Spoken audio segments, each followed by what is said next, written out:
4th is coming up. Yep. You know what that means, don't you? Yes. It's going to kick the English out. They can kick hard enough, all I know. I know they got one left. I'm now an American, so I'm with you guys. Get those bloody English people out of here. Brian Alicia says, I bred a Chihuahuas and Huskies before. I look forward to having my Frenchie litter within the next 7 months or so. I have a 6-year-old Husky, and she is amazing with kids and people as well as small dogs. Well, you're going to love your Frenchie too, because that's what Frenchies are. They're just great with everybody, including kids. You're going to love your Frenchies the best. Yeah, I mean, you're going to fall in love with, I mean, you probably already have. You've obviously had your Frenchie now for a better part of half a year. Tess Joy, does anyone know the diameter is for the top tail of the whelping system? I think you mean the top rail, and the top rail is 1.5 inches Schedule 40 PVC pipe that Lowe's or Home Depot is going to charge you. The price has gone up, but I mean $10 for a $10. A 10-foot stick is good for a 42 by 48 crate. It's going to cost you about $10. 41 South Python says, no such thing as poisonous snakes. They're venomous. Okay, there you go. I think that's exactly right. Okay. Yep, that's exactly right. Luisa Hernandez says, lovely videos, they're very informative and educational. You're welcome. Talking about fixing an ear hematoma, a dog's got a swollen up ear. My big baby complains by stepping away and trying to move his head. Yep. Well, the moment you've put that little hole in the bottom of it and drained it all out, I think you'll feel a lot more comfortable. You know it's got to be painful. Yes.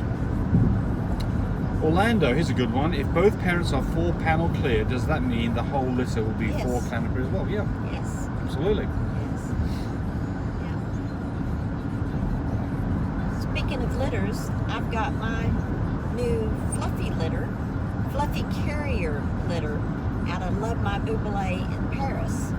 I have 1 boy, 4 girls, 3 platinums, 1 lilac and tan. The lilac and tan carries cream, AT-AT. The little boy is a chocolate fawn, carries blue, carries cream, carries AT. And so to call me, and they're all fluffy carriers, 580-799-1910. Got great prices on them. Tuxedo Pit Bulls. We bred brindle pied Pit Bulls and Bullies. Ours have colours on the body but mostly white heads. They also have blue eyes. If we breed our 2 pies together, we've had some with hearing problems. That's right, it's called an extreme pied. Therefore we bred our pies to non-pied dogs. Why is this happening? I'm not sure what you're asking exactly here. If you breed a pied dog to a non-pied, you won't get any pieds unless it's a pied carrier. You could be thinking that a non-pied dog visually doesn't look pied, but it has a copy of pied. Consequently, you could get a litter of half pieds out of that on average. But the general consensus, since you've been getting problems with deafness, you do not want to breed that dog, produce that deaf dog to any kind of a pied or pied carrier dog, and avoid it completely. Why is it happening? I don't know what the mechanism here that makes this happen, but it's there. So I can't tell you exactly what the mechanism is that causes these dogs to have deafness problems. I mean, yeah, I mean, I've got an idea, but I don't think I'm going to go into it here because it's probably wrong. Christina Veluscu, love your videos. I need some advice from you, if that's possible. I'm in the middle of deciding to get a puppy. I'm not sure which one to get. Could you please give me a hand? Sure. Just send me some information.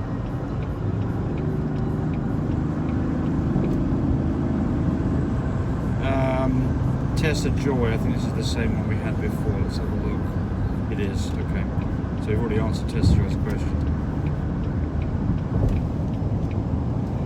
Christy Voltuline. My sweet Frenchie is pregnant. We're not breeders. These are our family pets. I've done so much research to prepare myself and ensure a safe pregnancy for my girls and our pups. When we went for an ultrasound, we confirmed pregnancy and saw at least 3 pups. Just went today and the vet said they was very worried about the puppies. We are now day 52. She could see 1 skeleton but mentioned the bones don't look very calcified. I don't know what went wrong. Do you have any tips?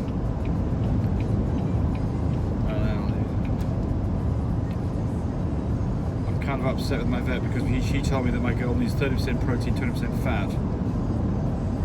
said that a pro or sport kibble is the best. I don't think so. So I got the puppy pro kibble. That should be fine. She basically shamed me for eating the puppy kibble. Really? Okay, well let's just talk about what's going on here. First thing is probably because they don't see calcified skeletons, it's probably not an issue at all. So I suspect you'll have a completely normal pregnancy. Number two, think about pregnant people. Pregnant people's diets vary all over the place. Some people have very clean, very low-fat diets. Some eat hamburgers and McDonald's and fries every day, and they all produce healthy children. So there is a component to this that does make a difference. And certainly what you don't want is a dog that's skinny going into labor, because it's got to make puppies out of itself. So you don't necessarily want a skinny dog. But I just don't think that there's going to be a huge difference in terms of what the outcome's going to be based just solely on diet. Now, there are some things that you should be doing that are inexpensive and easy, and that's giving folic acid. 5 milligrams of folic acid, you should be giving that from the moment you did the AI until birth. But if you're late, it doesn't matter. Start now. But it's really there as a developmental thing, and it helps produce, problems with deformities and specifically cleft palates. But I suspect that anything that you've done so far is not dramatically going to change the outcome, and I suspect that the x-rays that say that they're worried are in fact it's all going to be fine. So let us know if that happens for you. Hopefully it will. And the other thing is get prepared for the pregnancy. We do have a lot of things on mybreedersupply.com: whelping kits, incubators, oxygen concentrators, puppy care kits, that are all great things for getting prepared and having a successful litter. Mickey Stanley says, can you still ship chilled semen from the UK to the United States using Shipmate? Yes, you can. So Shipmate, the standard box that comes with Shipmate, is good for a shipment for about 2.5 days.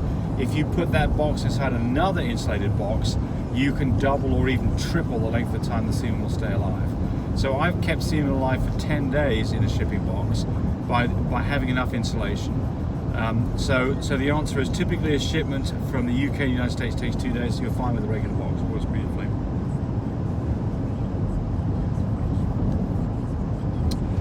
Kathleen Rayner talking about eclampsia. She's saying go to the vet immediately. I once had a dog that got eclampsia when pups were a week old. She did go into seizures. Vet gave heaps of calcium needed, and I had to hand rear the puppies. This was a long time ago. Yes. So I mean, the answer to this is, and just to kind of reiterate kind of what she's inferring, is if you've got a dog that is, so eclampsia is caused by low calcium in the blood. Low calcium is caused because the puppies are nursing, and she's got to produce lots of milk, and she doesn't have enough calcium on board, so she then takes it away from her bones, makes her calcium level in her blood supply drop, and can cause all kinds of problems that can lead to seizures and even death. So if you've got a dog that is showing any signs of kind of being lost, maybe aggression, these are potential signs that eclampsia is happening, and the right thing to do is go to the vet, get a blood test done, and then if she's low, an IV to bring her calcium levels up, and it has to be done carefully. Outlaw Josie Wells, good advice. I like listening to your videos. They make me a better breeder. Good. Well, that's what it's there for. Somebody's listening, right? That's funny. Nothing.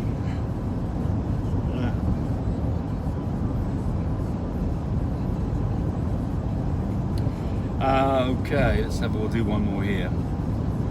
Laurie O'Sullivan. Just finished watching your video on puppies with a swollen eye.